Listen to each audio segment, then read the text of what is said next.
कार्य करने में सफल होगा, उसकी आधारशिला स्थापित करेगा।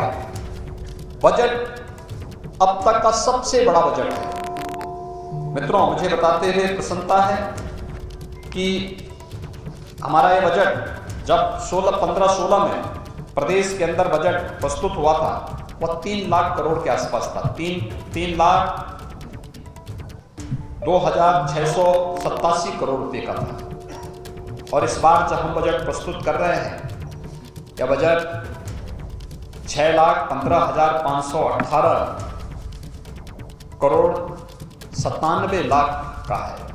यानी बजट का दायरा दोगुने से ज्यादा हुआ है, जबकि विगत 5 वर्ष के अंदर 2 वर्ष हमारे कोविड प्रबंधन में व्यतीत हुए हैं। बजट में जो सबसे महत्वपूर्ण बात यह है कि बजट के दायरे को बढ़ाने के लिए हमने प्रदेश के अंदर राजस्व भी बढ़ाया है। और राजस्व को हम लोगों ने किस रूप में बढ़ाया है? अगर मैं जीएसटी, वैट आदि की बात करूं तो 2017 के पहले प्रदेश के अंदर या देश के अंदर जीएसटी नहीं था। वन नेशन वन टैक्स 2017 जुलाई 2017 में लागू हुआ, लेकिन उससे पहले सेल टैक्स और वैट था। उस समय प्रदेश में सेल टैक्स और वैट से जो धनराशि प्राप्त होती थी वो मात्र 51,000 करोड़ रुपए प्राप्त होती थी, 51,800 करोड़ रुपए प्राप्त होती थी। कोविड-19 के बावजूद 2 वर्ष इसमें हम लोगों के अमूल्य खर्च हुए, प्रबंधन में खर्च हुए, लोगों की इनकम पे असर पड़ा, कई महीनों तक लॉकडाउन के कारण व्यापार पर असर पड़ा, अर्थव्यवस्था पर उसका बुरा असर पड़ा। लेकिन उस सब के बावजूद हम इसके दायरे को बढ़ाने में लगभग 90,000 करोड़ रुपए तक पहुंचाने में हमें सफलता प्राप्त हुई। इतना रेवेन्यू हम लोगों ने कलेक्शन किया। एक्साइज में उत्तर प्रदेश में कुल 14,273 करोड़ रुपए प्राप्त हुए थे 16-17 में, और इस समय हम लोग 21-22 में इसे 36,231 करोड़ से अधिक पहुंचाने में हमें सफलता प्राप्त हुई। ऐसे स्टैंप एंड रजिस्ट्रेशन में 11,564 करोड़ रुपए से बढ़ा करके हम लोगों ने इसे 20,045 करोड़ 68 लाख रुपए तक पहुंचाने में हमें सफलता प्राप्त हुई। माइनिंग में 1,548 करोड़ रुपए से बढ़ा करके इसे 2,664 करोड़ रुपए तक पहुंचाने में प्रदेश के अंदर एक माइनिंग पॉलिसी लाने के बाद हमें इसे पहुंचाने में सफलता प्राप्त हुई। कुल मिलाकर के प्रदेश ने अपने रेवेन्यू को बढ़ाया है।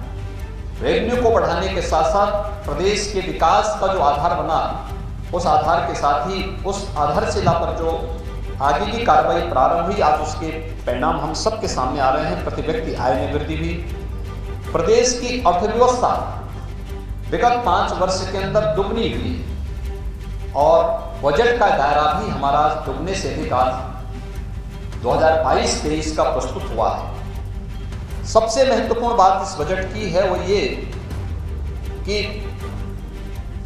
रिजर्व बैंक और भारत सरकार ने जो एफआरबीएम की, राज्यों के लिए एफआरबीएम की कुछ सीमा तय की है कि आप ऋण लेने की जो सीमा आपकी होगी वह पहले 3% थी। कोविड कालखंड में उसे बढ़ा करके 4 फिर 4.5% किया। पहले 4% तक बढ़ाया था, फिर बाद में उसको 4.5% तक किया गया कि आपकी जो कुल जीएसडीपी होगी उसके इतने तक आप ऋण ले सकते हैं।